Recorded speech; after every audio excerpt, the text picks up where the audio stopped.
नमस्कार, मैं अजय साहू और आप देखना शुरू कर चुके हैं शोरगुल टाइम्स। कहानी अमीरजादा के इस एपिसोड में औरोबिंद कहता है, डैड आप इसकी बात ऐसे कैसे मान सकते हो? अगर हमने इसकी बात मान ली तो फिर रेसिंग वर्ल्ड में हमारी क्या इज्जत रह जाएगी? ऐसे तो ये हमसे कुछ भी करवा सकता है। विप्लव ने कहा, तुम चुप रहो। ये जो इतनी बड़ी प्रॉब्लम तुमने क्रिएट की है वो काफी नहीं है जो आहान के अगेंस्ट जाने की बात कर रहे हो, औरोबिंद ने गुस्से में कहा। औरोबिंद जानता था कि इस बात से उसकी बदनामी होगी, पर उसके पास इस वक्त कोई और ऑप्शन नहीं था क्योंकि आहान इस वक्त दोनों को डेथ स्टेयर दे रहा था।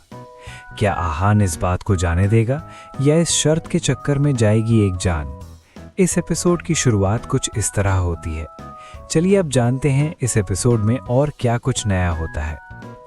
विप्लव के पिता उसे कॉल करते हैं और उस पर गुस्सा करते हैं।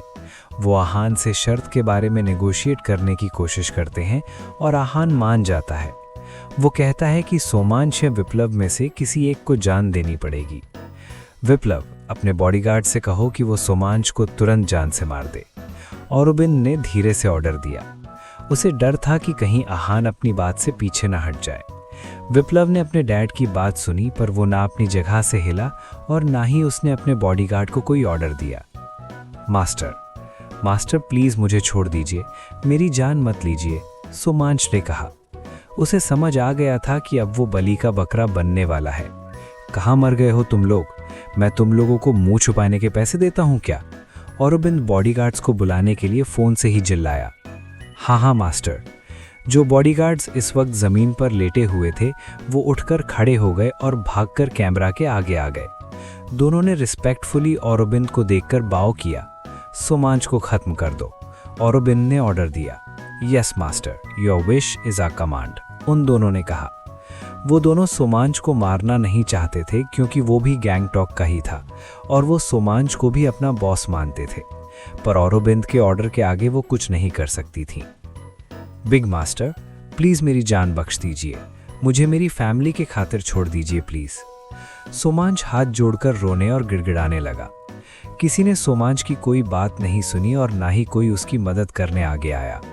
इस वक्त सोमांश के कानों में वही बातें गूंज रही थीं जो उसने आहान को कही थीं। सोमांश को अपनी बेवकूफ़ी पर अब पछतावा हो रहा था। उसका सारा घमंड चूर चूर हो गया था। बॉडीगार्ड को अपने पास आते देख सोमांश पीछे हटने लगा, पर क्योंकि उसका पैर टूटा हुआ था वो ज़्यादा देर तक क्रॉल नहीं कर पाया और ना ही अपनी स्पीड बढ़ा पाया। फाइनली बॉडीगार्ड उसके सामने आया और उसने अपना चाकू निकाला। एक ही झटके में सोमांश की गर्दन पर उसने वार किया और सोमांश की सांसें तुरंत रुक गईं। सोमांश को चिल्लाने का वक्त भी नहीं मिला था। सब शॉक में थे। सोमांश की मौत की वजह से सब घबरा गए थे। विप्लव तो नीचे बैठ गया और रोने लगा। उसने अपनी आंखों के सामने अपने डिसाइपल और दोस्त को मरते देखा था। जब वो गैंगटॉक से निकला था तब उसने सोचा था कि वो रेस जीत कर आएगा, पर उसे क्या पता था कि वो एक दोस्त ही हार जाएगा। सोमांश मर चुका था, वो भी किसी और के शहर में अपने लोगों के बीच, विप्लव के आदमियों के हाथों। एक इंसान के लिए इससे ज्यादा दर्दनाक और क्या हो सकता था? कंटिन्यू, आहान ने कहा। आहान की पर्सनालिटी ऐसी ही थी। जब तक उसे कोई ऑफेंड नहीं करता वो उसे कुछ नहीं कहता, पर एक बार किसी ने उसे ऑफेंड किया तो फिर वो उसे नहीं छोड़ता। आहान उन्हें मातम मनाने का वक्त भी नहीं दे रहा था। आहान की बात सुनकर विप्लव, जो अब तक दोस्त को खोने का दुख मना रहा था, वापस रियलिटी में आया। अभी तक आहान का बदला पूरा हुआ नहीं था। आहान का एक शब्द ही सबको डराने के लिए काफी था। अभी जो सोमांश के साथ हुआ था वो देखकर सब वैसे ही दहल गए थे, तो अब आहान के ऑरा से वो कैसे बच सकते थे? मिस्टर आहान, क्या ये मुमकिन है कि हम आगे ना बढ़ें? औरोबिंद ने एक बार फिर कोशिश की कि वो आहान को मना पाए। मैंने आपसे पहले ही कहा था कि मैं आपको तीसरा मौका नहीं दूंगा। आप क्या चाहते हैं, मैं कोई एक्शन लूं? आहान ने उसे धमकी दी। बिग मास्टर, प्लीज मेरी जान बख्श दीजिए, मुझे मेरी फैमिली के खातिर छोड़ दीजिए प्लीज। सोमांश हाथ जोड़कर रोने और गिड़गिड़ाने लगा। किसी ने सोमांश की कोई बात नहीं सुनी और ना ही कोई उसकी मदद करने आगे आया। इस वक्त सोमांश के कानों में वही बातें गूंज रही थीं जो उसने आहान को कही थीं। सोमांश को अपनी बेवकूफ़ी पर अब पछतावा हो रहा था। उसका सारा घमंड चूर चूर हो गया था। बॉडीगार्ड को अपने पास आते देख सोमांश पीछे हटने लगा, पर क्योंकि उसका पैर टूटा हुआ था वो ज़्यादा देर तक क्रॉल नहीं कर पाया और ना ही अपनी स्पीड बढ़ा पाया। फाइनली बॉडीगार्ड उसके सामने आया और उसने अपना चाकू निकाला। एक ही झटके में सोमांश की गर्दन पर उसने वार किया और सोमांश की सांसें तुरंत रुक गईं। सोमांश को चिल्लाने का वक्त भी नहीं मिला था। सब शॉक में थे। सोमांश की मौत की वजह से सब घबरा गए थे। विप्लव तो नीचे बैठ गया और रोने लगा। उसने अपनी आंखों के सामने अपने डिसाइपल और दोस्त को मरते देखा था। जब वो गैंगटॉक से निकला था तब उसने सोचा था कि वो रेस जीत कर आएगा, पर उसे क्या पता था कि वो एक दोस्त ही हार जाएगा। सोमांश मर चुका था, वो भी किसी और के शहर में अपने लोगों के बीच, विप्लव के आदमियों के हाथों। एक इंसान के लिए इससे ज़्यादा दर्दनाक और क्या हो सकता था। कंटिन्यू, आहान ने कहा। आहान की पर्सनैलिटी ऐसी ही थी। जब तक उसे कोई ऑफेंड नहीं करता वो उसे कुछ नहीं कहता, पर एक बार किसी ने उसे ऑफेंड किया तो फिर वो उसे नहीं छोड़ता। आहान उन्हें मातम मनाने का वक्त भी नहीं दे रहा था। आहान की बात सुनकर विप्लव, जो अब तक दोस्त को खोने का दुख मना रहा था, वापस रियलिटी में आया। अभी तक आहान का बदला पूरा हुआ नहीं था। आहान का एक शब्द ही सबको डराने के लिए काफ़ी था। अभी जो सोमांश के साथ हुआ था वो देखकर सब वैसे ही दहल गए थे, तो अब आहान के ऑरा से वो कैसे बच सकते थे। मिस्टर आहान, क्या ये मुमकिन है कि हम आगे ना बढ़ें? औरोबिन ने एक बार फिर कोशिश की कि वो आहान को मना पाए। मैंने आपसे पहले ही कहा था कि मैं आपको तीसरा मौका नहीं दूंगा। आप क्या चाहते हैं, मैं कोई एक्शन लूं? आहान ने उसे धमकी दी। आहान की पर्सनालिटी ऐसी ही थी। जब तक उसे कोई ऑफेंड नहीं करता वो उसे कुछ नहीं कहता, पर एक बार किसी ने उसे ऑफेंड किया तो फिर वो उसे नहीं छोड़ता। आहान उन्हें मातम मनाने का वक्त भी नहीं दे रहा था। आहान की बात सुनने के बाद औरोबिन को बहुत गुस्सा आया। उसे ऐसा लग रहा था जैसे बहुत सालों का गुस्सा उसे आज ही आ गया था। उसने बहुत मुश्किल से अपना गुस्सा छुपाया और विप्लव से कहा, नालायक लड़के, जल्दी से मिस्टर आहान से माफ़ी मांगो। अगर बात उसके बेटे की जान की नहीं होती तो वो ऐसा कभी नहीं करता। मैं माफ़ी नहीं मांगूंगा, विप्लव ने कहा। इस वक्त उसे अपने नाम की ज़्यादा फिक्र थी। वो यहाँ रेस जीतने आया था, ना ही अपना नाम गंवाने। उसे लगा कि अगर वो ये बात भूलेगा तो शायद उसके पिता कोई और रास्ता निकाल लेंगे, पर ऐसा नहीं हुआ। बल्कि औरोबिन ने गुस्से में कहा, बेवकूफ़, अगर तुम जिंदा गैंगटॉक आना चाहते हो तो इससे माफ़ी मांग लो, और अगर मरना है तो ये कॉल कट कर दो। औरोबिन को बहुत ज़्यादा गुस्सा आ रहा था। उसे लग रहा था कि अगर विप्लव ने अब और नाटक किया तो वो भूल जाएगा कि विप्लव उसका बेटा है और वो उसे उसके हाल पर छोड़ देगा। सर, आपको मास्टर की बात मान लेनी चाहिए, बॉडीगार्ड ने कहा। वो जानता था कि अगर विप्लव ने आहान की बात नहीं मानी तो आहान उसे जान से मार देगा। अगर ऐसा हो गया तो वो भी बच नहीं पाएगा। विप्लव की जान के साथ बॉडीगार्ड की जान जाना तय था। सर, इस वक्त जान से ज़्यादा ज़रूरी कुछ नहीं है। मास्टर जो कह रहे हैं आपको वो बात मान लेनी चाहिए, दूसरे बॉडीगार्ड ने कहा। उसे भी यही डर था कि आहान कोई एक्शन न ले ले, क्योंकि वो दोनों आहान के सामने चींटी के बराबर थे और आहान उन्हें आसानी से कुचल देता। ठीक है, विप्लव ने अपनी आंखें बंद की और कहा। इस एक पल में विप्लव के शरीर से सारी जान निकल गई थी और वो बहुत इंसल्टेड फील कर रहा था। आज तक जो अपने स्टेटस की वजह से हवा में उड़ता था, आज वो जमीन पर घुटने टेकने वाला था। इस मामले से मेरा कोई लेना देना नहीं है, मैं माफी नहीं मांगूंगा, एक रेसर ने कहा। वो गैंगटॉक के बहुत बड़े बिजनेस का मालिक था। मैं भी माफी नहीं मांगूंगा, ये सब विप्लव ने किया है तो वो ही माफी मांगे, दूसरे रेसर ने कहा। ये भी एक बड़ी एमएनसी में हाई पोस्ट पर था। ये लोग दूसरे शहर में अपनी बेइज्जती नहीं करवाना चाहते थे। लास्ट चांस, आहान ने कहा और सबको वार्न किया।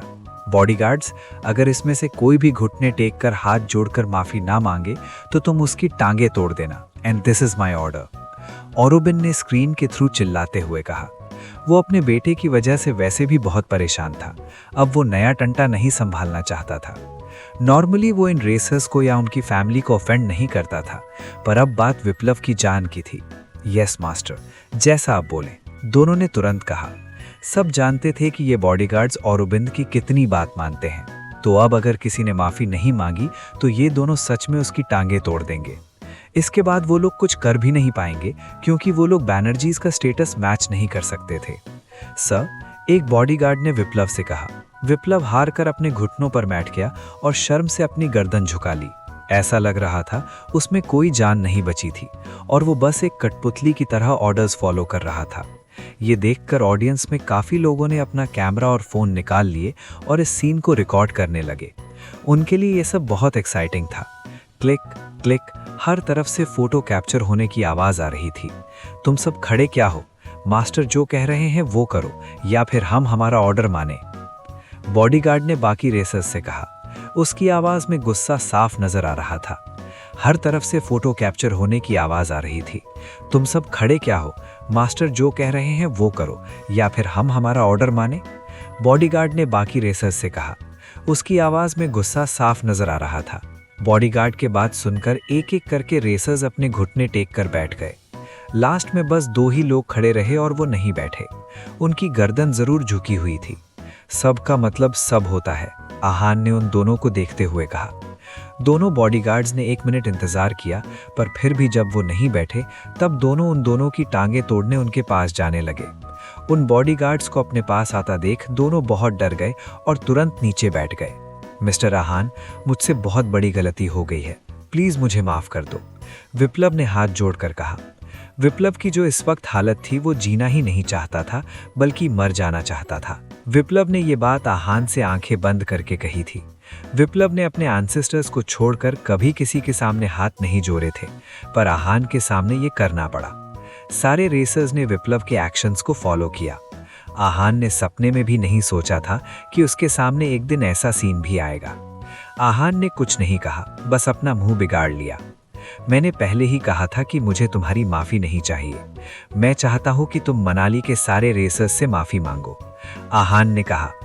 विप्लव ने अपनी आंखें खोली और नफरत से आहान की तरफ देखा, पर बहुत जल्द उसकी नफरत पछतावे में बदल गई थी। इस वक्त हालत ये थे कि उसकी जान उसके हाथ में नहीं बल्कि आहान के हाथ में थी।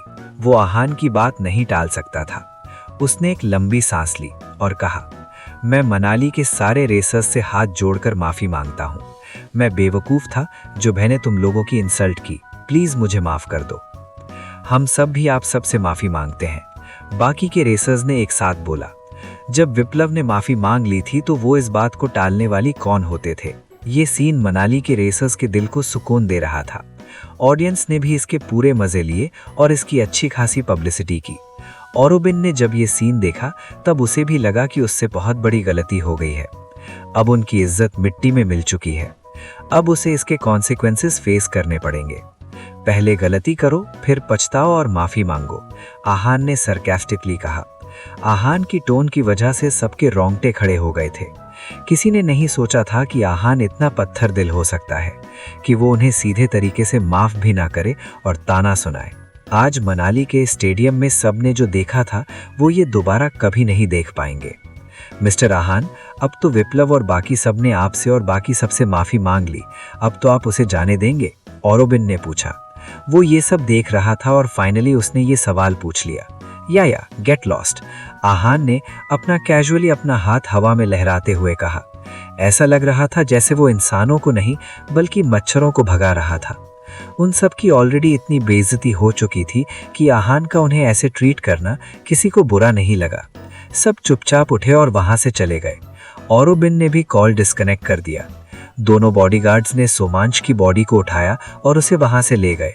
सोशल मीडिया पर एक बार फिर से आहान की चर्चा होने लगी। सब ने ये सीन देखा और आहान के बारे में बात करने लगे। किसी ने तो आहान को नेशनल हीरो कह दिया था क्योंकि उसने मनाली के लोगों की इज्जत बचाई थी। कोई भी आहान और उसकी रेसिंग स्किल्स के बारे में नहीं जानता था। कपूर फैमिली आहान के इन्फ्लुएंस को तो जानती थी, पर उन्हें ये नहीं पता था कि आहान इतना अमेजिंग रेसर भी है। जतिन आहान को 10 करोड़ देने के लिए मान गया था क्योंकि वो उसे ये पैसे ओ करता था।